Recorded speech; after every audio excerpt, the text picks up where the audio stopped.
Well folks, the time has come for another video on the world's most notorious sore loser and serial accuser, Vladimir Kramnik.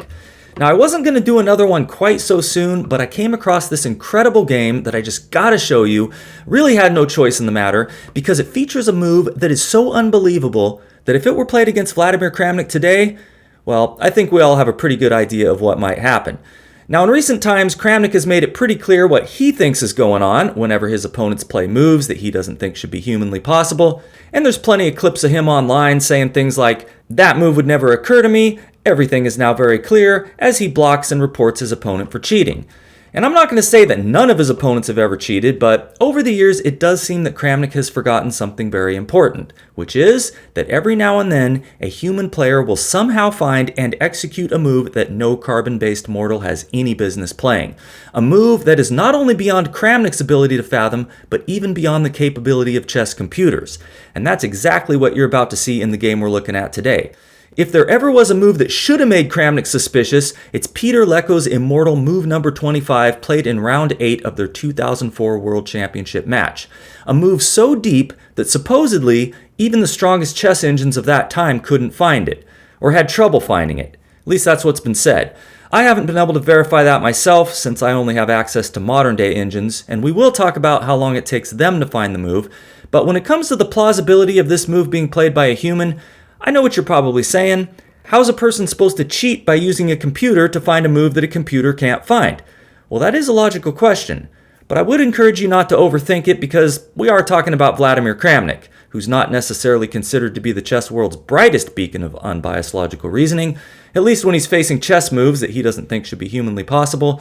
But I think I've said quite enough. Why don't we let the chess speak for itself? Vladimir Kramnik has Team White in this 21-year-old masterpiece, and he opens with e4. Peter Leko responds e5, we have your standard knight to f3, knight to c6, and now bishop to b5, the Ruy Lopez, attacking the defender of the pawn on e5. Leko plays a6, attacking the attacker per the main line. The bishop retreats to a4.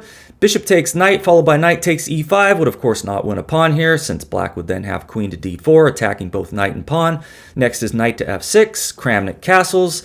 Black can now take the pawn on e4 if he wants to, but with this king still in the center, white can easily get the pawn back with something as simple as rook to e1, though d4 is considered even stronger.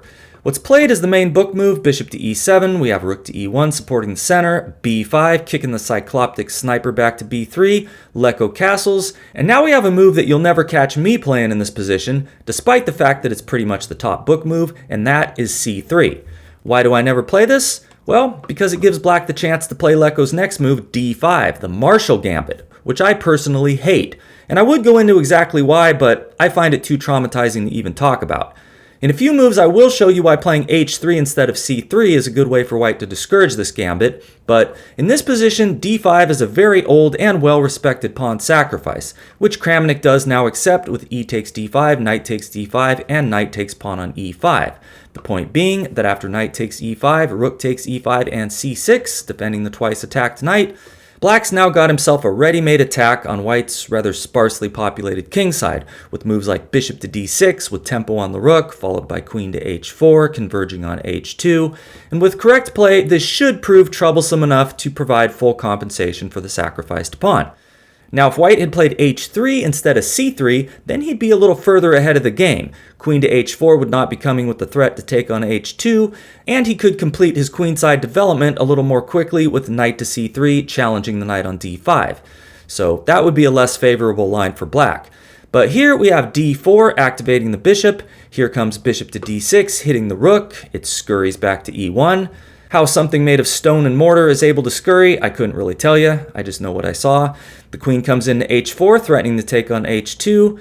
It's a little late to play h3 here, as that would just invite a devastating bishop sacrifice. So we have the correct move g3, hitting the queen. Leko puts it on h3, a very concerning square to say the least. If the light-squared bishop could make its way into f3, you can probably imagine how that could be a problem. White has a plethora of playable moves though. I'm going to focus on the one played in the game, rook to e4. This does a couple of things. It prevents black from playing bishop to g4 as that square is now twice attacked, and it threatens rook to h4, booting the black queen out of h3. Leko can't allow that, so he plays g5, guarding that square. This also threatens f5, followed by a quick f4, defended by a pawn, biting into the white king's pawn cover. Kramnik's booked up on his opening theory though, and he plays the top move, queen to f1, threatening to trade ladies. Leko avoids that with queen to h5. Being the aggressor in the position, he of course wants to keep as much firepower on the board as possible. Next is knight to d2, a good developing move. Black can go ahead with his f5 here if he wants to, but then white can throw in bishop to d1, driving the queen off of the light square diagonal before retreating the rook, and he's doing just fine. If f4 is played, then the knight gets the post up on e4. He's got f3 under control, defending against the pawn push to that square. So what's tried in the game is bishop to f5, attacking the rook that way, and here Kramnik plays a very nice move. He leaves that rook right where it is and pushes f3. This does a couple of things. It of course supports the rook on e4, but it also opens the f2 square for the white queen. So if bishop to h3 is played, the queen has a nice way to keep all of these kingside pawns defended. Now the obvious question is what happens after bishop takes e4. Well, here white should recapture with the pawn, driving the knight out of d5. It can't go to f6 or black is going to get forked. Knight to g4 wouldn't help because then there's just h3 attacking the knight again. e7 wouldn't be a good square since after black's best reply, knight to b6 and e5 from white, black's going to want to put his bishop on e7 to guard against the white knight coming into f6. You definitely don't want a hostile steed bedding down in a square like that, all up in your supreme leader's chili. And this position actually favors white. He's got a pawn for the exchange, the bishop pair, 2 central pawns versus black's 0, not to mention black's rather drafty looking kingside, and his attack that is pretty much petered out, with this pawn on g5 now looking a bit silly. So this wasn't seen in the game, where in response to f3, Leko instead plays knight to f6, getting another set of eyes on that rook, which white could just leave on e4. The engine's recommending queen to f2 here, but Kramnik says, okay, my sacrificial offering has at least succeeded in getting your knight out of the center, so I think I'll go ahead and put the rook back on e1. Next we have rook a to e8, very natural. Black's now threatening to infiltrate d3 with his bishop, seeing that queen takes bishop would just lose the rook on e1. Hence Kramnik's reply, rook takes e8, when after the rook recaptures, bishop to d3 is no longer a threat, as that would simply lose a piece. White would now like to complete his queenside development, but how to go about doing that? His knight has no good moves. Now my initial thought was, why not play queen to f2, knight to f1, and then reroute to e3, and that would be a pretty decent plan, if not for the fact that it allows bishop to d3, supporting an imminent rook to e2, which white would then have to defend against with bishop to d1, so that's not the most promising line. Kramnik plays a much stronger move, a4, just looking to take on b5 and activate his rook. Black can of course prevent this by playing b4, but then white has the nice c4 square available for his knight, so we instead have queen to g6, now threatening that bishop to d3 move, defended by the queen. Kramnik says that's okay, I'll just take on b5. He has correctly concluded that after Leko's bishop to d3, white is totally fine here, but his reason for thinking that is totally flawed. White has but one move that doesn't lose here. Pause the video if you'd like to try to determine what that is. What needs to be played is queen to d1, both getting the queen out of danger and still defending against rook to e1 check. Black has a couple of decent options here. He could go for a draw by repetition, beginning with bishop to e2, or if he wants to play for a win, then queen to h5 is the move, threatening to sneak into h3 again, maybe sack a bishop on g3. Looks mildly terrifying, but the engine's actually calling this a dead draw after knight to e4, exposing an attack on the bishop, an attack on g5, hitting the knight. So knight takes e4 is pretty much forced, and after f takes e4, we could just keep going down this here rabbit hole, but I trust the engine's 00 evaluation, and I trust that you do as well, so let's get back to the game, where after bishop to d3, Kramnik does not play the necessary queen to d1, but rather queen to f2, a catastrophic blunder, seeing that after rook to e2, if the queen were to move to her only safe square, f1, then there would follow rook takes knight on d2 with a discovered attack on the white queen and a winning position for black.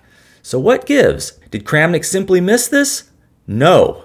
Because after rook takes e2, he's seen that he can sacrifice his queen with queen takes e2. When after the bishop recaptures, he's able to take the pawn on a6, giving himself a powerful passed pawn which is only 2 steps away from promotion. And how is black to stop it? Well, you gotta play bishop takes a6, giving up your bishop, right?